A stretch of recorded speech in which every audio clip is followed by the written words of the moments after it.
میری رنگت کالی تھی اور میں ایک معمولی شکل و صورت کا مالک تھا، یہاں تک کہ میں ٹھیک سے بات بھی نہیں کر سکتا تھا۔ میں حق لا کر بولتا تھا۔ میری شخصیت میں کئی محرومیاں تھی۔ ہاں، میری واحد طاقت میری دولت تھی جو میں نے برسوں کی محنت سے کمائی تھی۔ میں ایک صابن کی فیکٹری کا مالک تھا اور اسی بنا پر اماں نے یہ سوچ لیا کہ وہ میرے لیے کوئی پری جیسی دلہن لائیں گی۔ ہمارے خاندان میں کئی لڑکیاں میرے رشتے کی منتظر تھیں کیونکہ ہم خاندان میں سب سے امیر کبیر تھے، جبکہ ہمارے کچھ غریب رشتہ دار بھی اب ہمیں عزت کی نگاہ سے دیکھنے لگے۔ لیکن اماں نے ان میں سے کسی کے گھر جانا مناسب نہ سمجھا اور سیدھا شیخوں کے گھر پہنچ گئی۔ ہمارے پرانے محلے میں ایک شیخ خاندان تھا جن کی لڑکیاں نہ صرف بہت خوبصورت بلکہ پڑھی لکھی بھی تھی۔ انہیں شیخ بیبیاں کہا جاتا تھا کیونکہ وہ اپنے رہن سہن اور رکھ رکھاؤ کی وجہ سے مشہور تھی۔ اماں کو نہ جانے کیوں ان کا انداز شروع سے ہی پسند تھا، جبکہ مجھے اس گھرانے میں بناوٹ اور دکھاوے کے سوا کچھ نظر نہیں آتا تھا۔ جب اماں نے شیخوں کے گھر رشتہ لے کر جانے کی بات کی تو میں یہی سوچ کر خاموش ہو گیا کہ بھلا شیخوں کے گھر والے مجھے رشتہ کیوں دیں گے؟ وہ تو بے حد خوبصورت لڑکیاں تھیں جن کی خوبصورتی کے چرچے ہر گلی میں تھے۔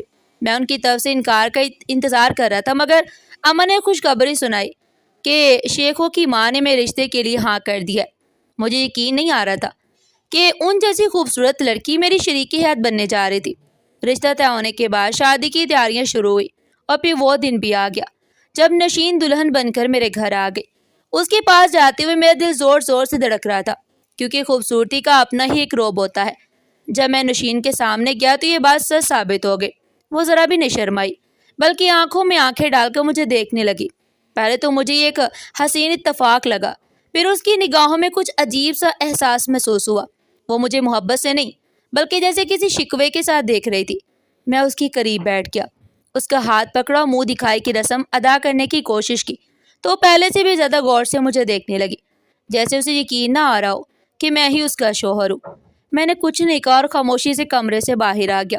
میری آنکھوں میں ہلکی سی نمی آ گئی تھی۔ میں نے کتنے ارمانوں سے اس شادی کے انتظامات کیے تھے، مگر میری دلہن مجھے اس طرح دیکھ رہی تھی جیسے میں کوئی عجوبہ ہوں۔ کمرے سے باہر آیا تو اماں تخت پر بیٹھی ذکر و اذکار میں مشغول تھی۔ مہمان بھی جا چکے تھے۔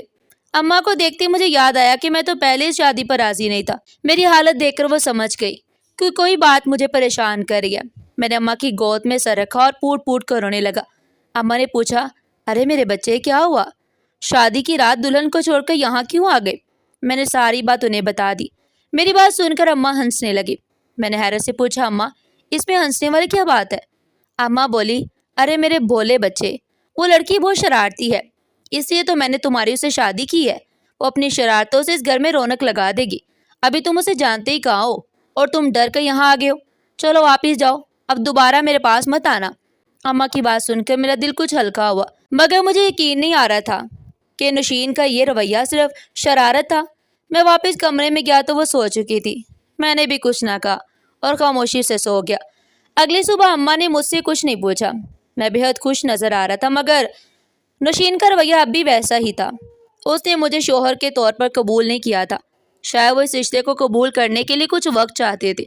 تب اماں نے مشورہ دیا کہ مجھے گھمانے پھرانے لے جاؤ تاکہ ہم اپنی نئی زندگی کا آغاز کر سکیں۔ اماں کی بات مان کر میں نے مینیجر کو فون کیا کہ میں ایک ہفتے کے لیے باہر جا رہا ہوں، فیکٹری وہ سنبھالے۔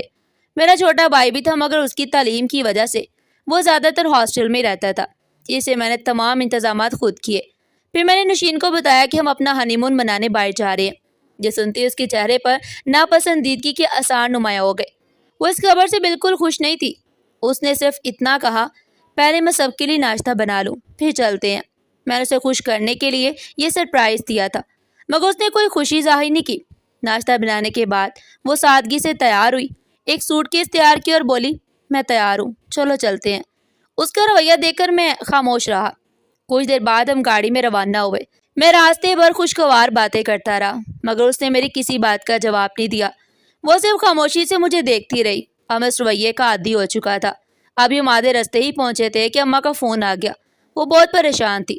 انہوں نے کہا، بیٹے میری طبیعت بہت زیادہ خراب ہو رہی ہے، تمہارے بھائی منیر کا فون بھی نہیں لگ رہا، شاید وہ مصروف ہوگا، جلدی اور مجھے ہاسپٹل لے چلو، مجھے لگتا ہے کہ میرا دم گھٹ رہا ہے۔ اماں کی آواز سنتے ہی میری جان نکل گئی۔ میں نے فوراً گاڑی واپس موڑے گھر پہنچ گیا۔ وہ درد سے کراہ رہی تھی، ایک ہاتھ اپنے سینے پر دوسرا پیٹ پر رکھا ہوا تھا۔ میں انہیں فوراً ہاسپٹل لے گیا۔ ڈاکٹر کے پاس چھوڑ کر میں نشین کے پاس آیا. اسے معذرت کرنے لگا کہ اچانک اماں کی طبیعت خراب ہونے کی وجہ سے میں واپس آنا پڑا، مگر اس کے چہرے پر کسی قسم کا کوئی بھی تاثر نہیں تھا. تھوڑی دیر بعد ڈاکٹر باہر آئے، بتایا کہ خطرے کی کوئی بات نہیں، آپ کی اماں اب ٹھیک ہے، آپ ان سے مل سکتے ہیں. وہ دل اور شوگر کی مریض ہیں، اس لیے ان کے کھانے پینے کا خاص اہتمام کیا کریں. ڈاکٹر کی بات سن کر میں نے اللہ کا شکر ادا کیا اور باہر جانے کا پروگرام کینسل کر دیا، کیونکہ میں اپنی بوڑھی ماں کو اکیلا چھوڑ کر کہیں نہیں جا سکتا تھا. میں نے نشین سے کہا کہ اسے پھر کبھی گھمانے لے جاؤں گا، مگر میری بات کو اس پر کوئی اثر نہیں ہوا. میں نے بھی مزید وضاحت نہ دی. البتہ اب نشین اماں کا اچھے سے خیال رکھنے لگے. اماں بھی نشین سے پوچھتی، مگر وہ خاموش رہتی. 2-3 مہینے اسی طرح گزر گئے. پھر ایک دن اماں نے مجھے وہ خبر سنائی جسے سننے کے لیے میرے کان برسوں سے ترس رہے تھے. ہر مرد کی زندگی میں باپ بننے کی خوشی سب سے بڑی خوشی ہوتی ہے، مگر مجھے حیرت تھی کہ نشین نے مجھے اس بات سے آگاہ نہیں کیا تھا، بلکہ یہ خوشخبری پہلے اماں کو دی تھی. مجھے تو یوں لگتا تھا جیسے وہ کئی مہینوں سے مجھ سے ناراض ہو. میں نے اسے پوچھا کہ نشین، اتنی بڑی خوشی کی بات تم نے مجھے کیوں نہیں بتائی؟ میں تمہارے لیے کوئی تحفہ لے آتا. میں نے محبت بھرے لہجے سے کہا تو وہ غصے سے بولی، اس میں خوشی والی کون سی بات ہے؟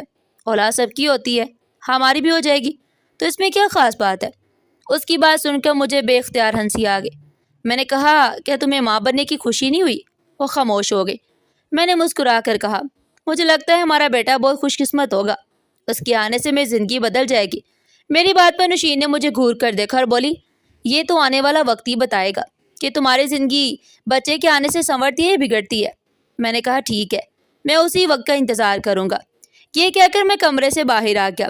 میں سیدھا بازار گیا اور 10 کلو مٹھائی خرید لایا. وہ مٹھائی میں نے اپنے تمام رشتہ داروں میں تقسیم کر دی، مگر کسی کو اصل خوشخبری نہ بتائی. صرف اتنا کہا کہ کاروبار میں بہت فائدہ ہوا ہے. اماں کو اس بات سے بہت خوشی ہوئی کہ میں سب کا خیال رکھ رہا ہوں. پھر دیکھتے ہی دیکھتے 9 مہینے گزر گئے. میں نے ہر لمحے اپنے بچے کی آمد کا انتظار کیا تھا.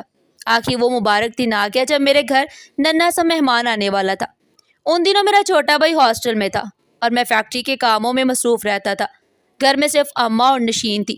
مقررہ دن اماں نے مجھ سے کہا، بیٹا تم فیکٹری کے کام سنبھالو، بچے کی پیدائش کے سارے معاملات میں دیکھ لوں گی، یہ عورتوں کے کام ہوتے ہیں. مگر میں نے کہا، اماں یہ میری زندگی کا سب سے بڑا دن ہے، میں اپنی بیوی کو ایسے اکیلا کیسے چھوڑ سکتا ہوں؟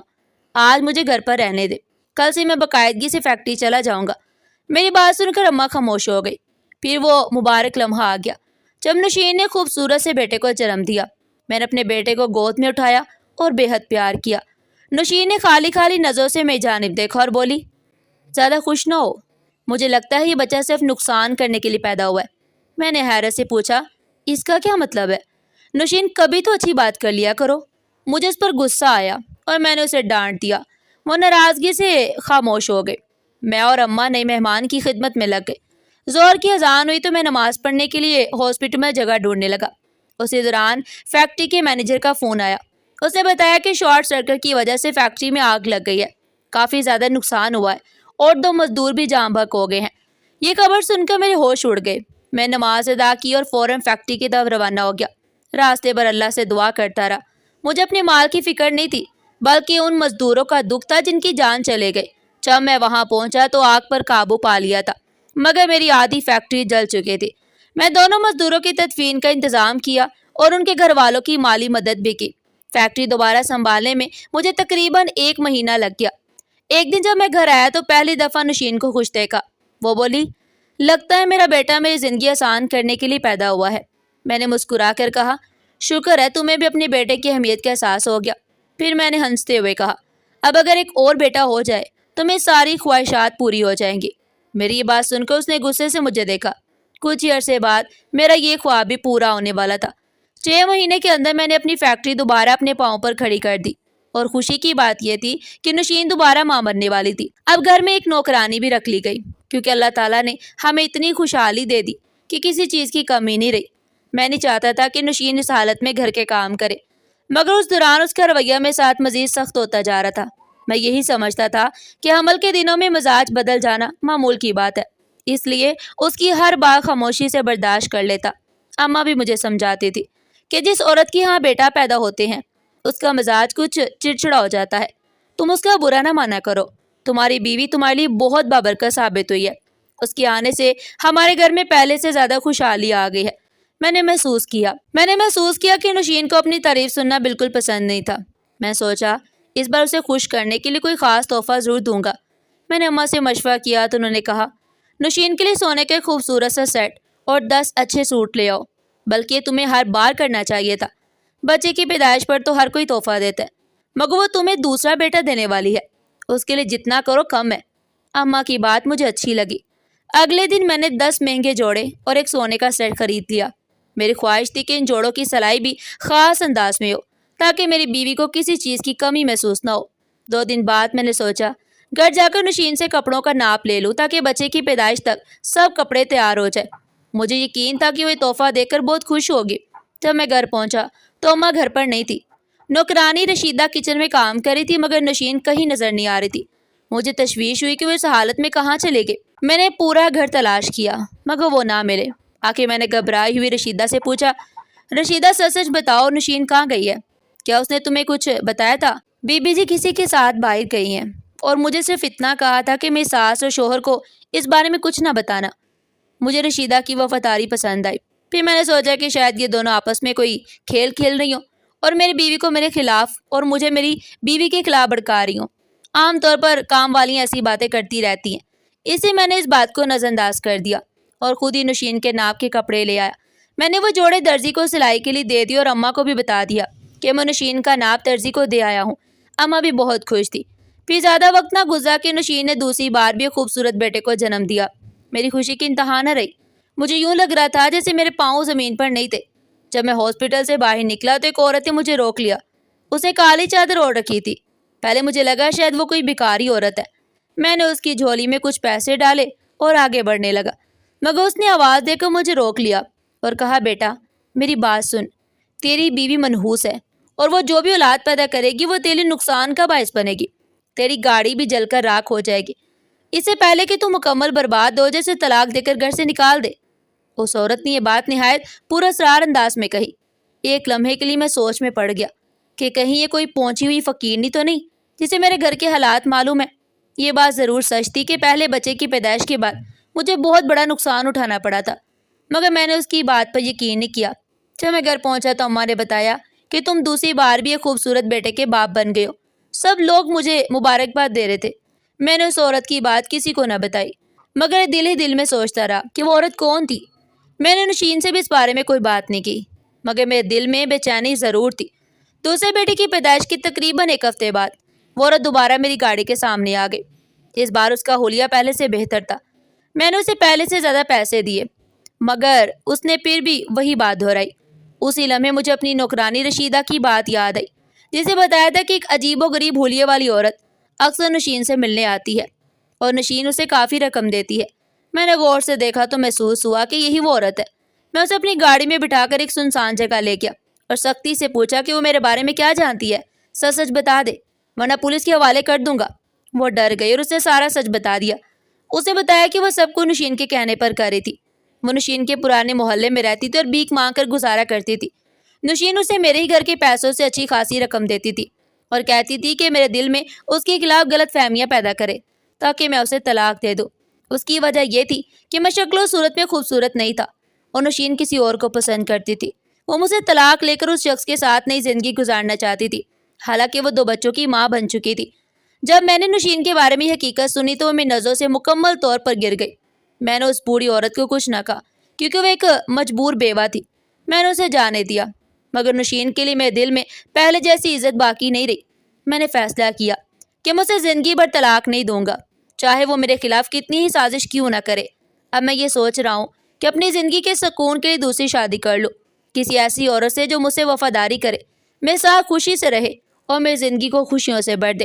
آپ کے خیال میں میرا یہ فیصلہ درست ہے یا غلط؟ کیا مجھے نوشین کو معاف کر کے اسی کے ساتھ زندگی گزارنی چاہیے یا دوسری شادی کر لینی چاہیے؟ ناظرین، آپ کو ہماری آج کی کہانی کیسی لگی؟ کمنٹ سیکشن میں اپنی قیمتی رائے کا اظہار ضرور کیجیے گا، اور اس طرح کی مزید سبق آموز اور دلچسپ کہانیاں سننے کے لیے چینل کو سبسکرائب کریں، ویڈیو کو لائک کریں اور زیادہ سے زیادہ شیئر کریں۔ پھر ملتے ہیں ایسی ہی زبردست اور سبق آموز کہانی کے ساتھ۔ تب تک کے لیے اپنا بہت سارا خیال رکھیے گا۔ شکریہ۔ اللہ حافظ۔